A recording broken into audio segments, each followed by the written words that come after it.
최근 농촌 지역 중심으로 산업단지 개발이 늘고 있습니다. 산업단지 조성이 인구 증가와 고용 확대에 큰 도움이 될 것이란 전망 때문인데요. 하지만 실제로 산업단지가 들어선 농촌 지역은 인구 증가 등의 효과를 누리지 못한 것으로 조사됐습니다. 손현진 기자가 전해드립니다. 농촌 중심의 산업단지 개발을 재검토해야 한다는 지적이 나왔습니다.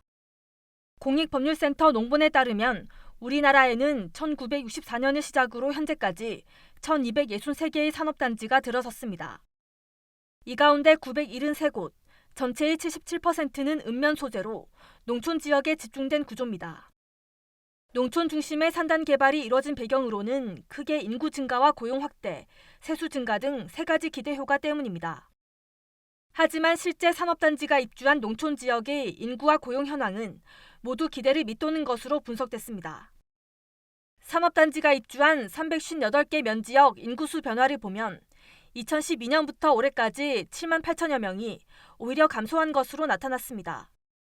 지자체 전체 인구가 증가했더라도 산업단지가 있는 읍면동 인구는 더 적게 증가했습니다.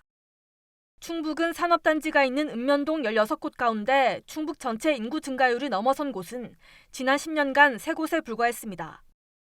농보는 농촌 지역 산업단지의 지역 고용 확대 효과에도 의문을 제기했습니다.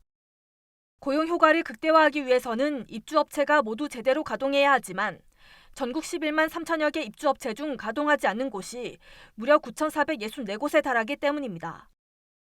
지역별 전체 취업자 가운데 산업단지 취업자 비중은 농촌의 경우 2에서 3%에 불과해 전국 평균인 8%보다 크게 낮았습니다.